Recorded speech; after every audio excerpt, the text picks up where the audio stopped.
ये महत्वपूर्ण समाचारों की प्रस्तुति करें। सबसे बड़ा एक मामला जो केरल के निकाय चुनाव का आया, उसमें तिरुवनंतपुरम में बीजेपी ने अपना कमल खिलाया। ये बीजेपी ने नहीं खिलाया, ये कमल शशि थरूर ने खिलाया और कांग्रेस को झटका दिया। अब केरल में भी 3 एक स्थानों पर बीएसपी ने भी जीत दर्ज की। ठीक है, होती है ना चुनाव में, पर तिरुवनंतपुरम का जो झटका कांग्रेस के लिए सदमे वाला है, शशि थरूर ने अपना सारा कमाल दिखा दिया। ठीक है, अब क्या किया जाए। अब आइए, बंगाल में एसआईआर में 58 लाख मतदाताओं पर गाज गिर रही है। उनके नाम के लिए बड़ा विचित्र काम हो रहा है। क्या हो रहा है कि कहीं पर माताओं के नाम पर और कहीं पर पिताओं के नाम पर एसआईआर में खेल हो रहा है। देखते हैं क्या होता है, क्या नहीं होता है। और मज़ेदारी की बात तो यह है कि ममता बनर्जी के निर्वाचन क्षेत्र में 44,000 मतदाताओं के नाम काट दिए जा रहे हैं। ममता भी सतर्क है, देखते हैं अब क्या होगा क्या नहीं होगा। अब सुप्रीम कोर्ट में एसआईआर पर 16 दिसंबर को सुनवाई होगी और हो सकता है कि शायद ये अंतिम सुनवाई हो।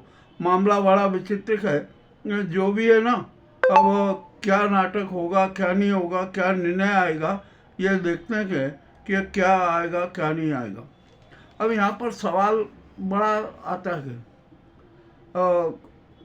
अब खर मास चालू हो रहा है, 14-15 से खर मास चालू हो जाएगा, तो शुभ पार तो होते नहीं है, अशुभ विकार का भी क्या है, कुछ नहीं, जो भी हो रहा है ना ठीक है, चलने दो, कोई दिक्कत नहीं है। और शुक्र का जो तारा है ना, वो 51 दिन के लिए अस्थिर, तो उसमें भी कोई शुभ कार्य होते नहीं है। ये भी आपको हम एक सूचना दे दें। यह मामला तो बड़ा विचित्र। ईवीएम को लेकर कल 14 को दिल्ली में बहुत बड़ा प्रदर्शन होगा। लाखों लोग वहाँ उस पर प्रदर्शन करेंगे।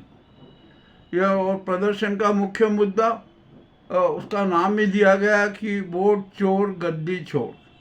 यह ठीक है होगा। यहाँ पर एसआईआर के खिलाफ भी जनता भड़केगी और ईवीएम में जो घोटाले हो रहे हैं उसके खिलाफ भी प्रदर्शन होगा। और इस प्रदर्शन से निश्चय ही चुनाव आयोग और ज्ञानेश कुमार की हालत खराब होगी। आज अब लाखों जनता जब वहाँ प्रदर्शन में होगी ना, तो ये स्थिति बड़ी विचित्र होगी। चलिए, अब यहाँ पर मोदी एक नया स्टंट खेल रहे हैं और वो स्टंट ये है कि किसी भी तरीके से कांग्रेस को डैमेज करो। अब वो कोई न्यायालय में जाएंगे कि अरे कांग्रेस ने खूब लूटा। भैया, कांग्रेस ने खूब नहीं लूटा, लूटा तो भाजपा ने 2014 से लेके आज तक ये सारा लूटा इन्होंने है। अब मामला सुप्रीम कोर्ट में जाने तो यहाँ सब पता हो जाएगा, दूध का दूध पानी का पानी हो जाएगा कि किसने लूटा। हमें जानते हैं कि क्या हुआ क्या नहीं हुआ, किस प्रकार के नाटक हो रहे हैं। अब ये भी सब मामला बड़ा विचित्र है, देखते हैं इसका भी क्या होता है क्या नहीं होता। अब यहाँ पर एक हम बड़ी बात करते हैं, आखिरकार जो ईवीएम का है ना, सोर्स कोड किसके पास में है? क्या मोदी जी के पास में है? क्या अमित शाह के पास में है? क्या ज्ञानेश कुमार के पास में है? या जो 2 कंपनियां हैं जो ईवीएम बनाती है उनके पास में है? आखिरकार किसके पास में है सोर्स कोड? सोर्स कोड का तो मामला बड़ा विचित्र है। और ईवीएम में एक छोटी सी चिप ईवीएम को बर्बाद कर सकती है, चाहे जो आप परिवर्तन करो, सारा हो जाता। अब तो विदेशी जो वैज्ञानिक है, साइबर के वैज्ञानिक हैं, सॉफ्टवेयर के वैज्ञानिक हैं, उन्होंने सिद्ध कर दिया कि अरे ईवीएम तो हैक हो सकती है। फिर बस खाली कमाल तो सोर्स कोड का और एक छोटी सी चिप का, यह दोनों में करके आप ईवीएम चाहे जिस तरीके से अपने ढंग से हैक कर सकते हो और हो जाती है। अब इसमें भी कोई शंका नहीं है। अब यह मामला भी बड़ा रोचक हो गया कि अब यहाँ पर सवाल आता है कि कल जो प्रदर्शन होगा ना, उसमें जनता एक ही मांग करेगी कि कोई भी चुनाव ईवीएम से नहीं हो, बैलेट पेपर से ही होना चाहिए। अब ये कल प्रदर्शन के बाद पता लगेगा कि अब क्या होगा क्या नहीं होगा। ये तो मामला बड़ा विचित्र हो गया कि अब देखते हैं क्या होता है, कल क्या होगा क्या नहीं होगा।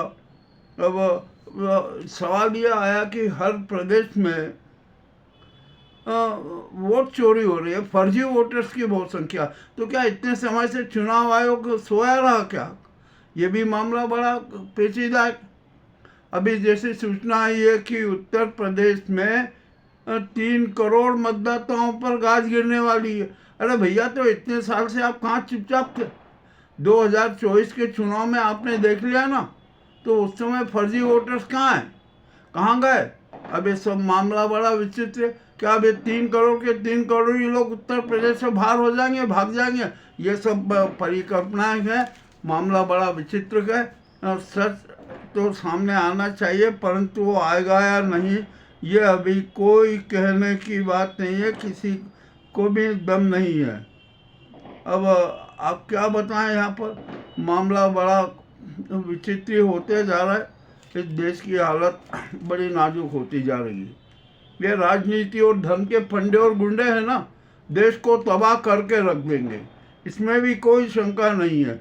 और देश में हो सकता है कि कुछ समय पश्चात 1 साल 2 साल 3 साल में ये स्थिति हो जाएगी कि हिंदू मुस्लिम के बीच में खूनी हिंसक संघर्ष भी हो सकता है।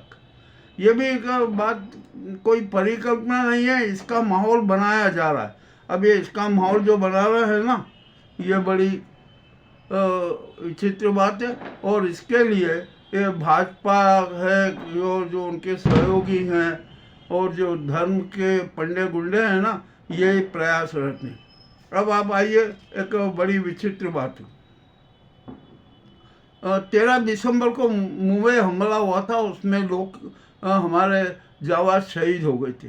उनको श्रद्धांजलि देने का कार्यक्रम था।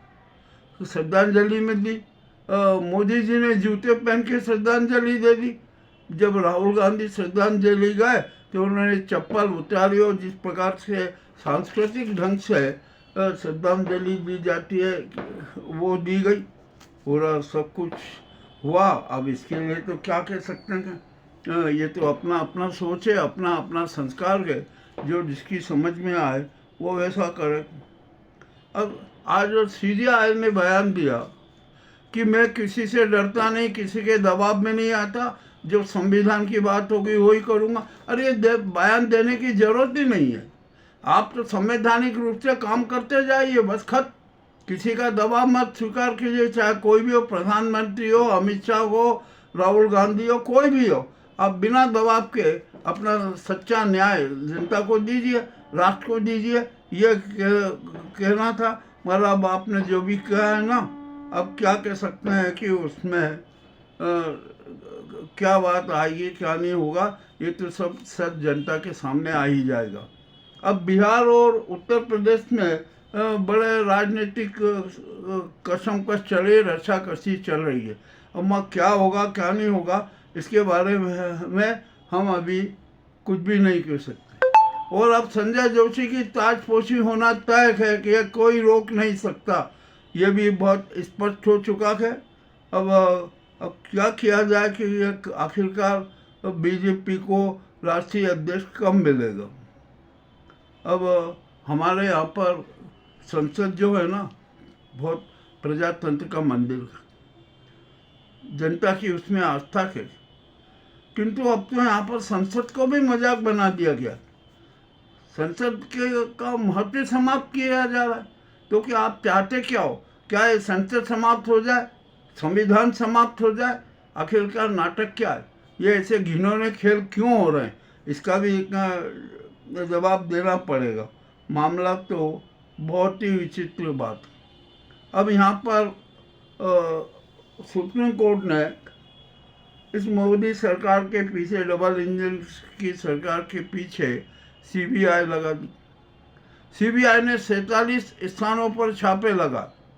सारे बिल्डर्स हैं जो किस प्रकार जनता को ठगते हैं, क्या होता है। अब वहाँ पर जब मामला हुआ, उजागर हुआ, तो हड़कंप मच गया। और वहाँ पर CBI ने 22 लोगों के खिलाफ 22 प्रतिष्ठानों के खिलाफ प्रकरण दर्ज कर दिया।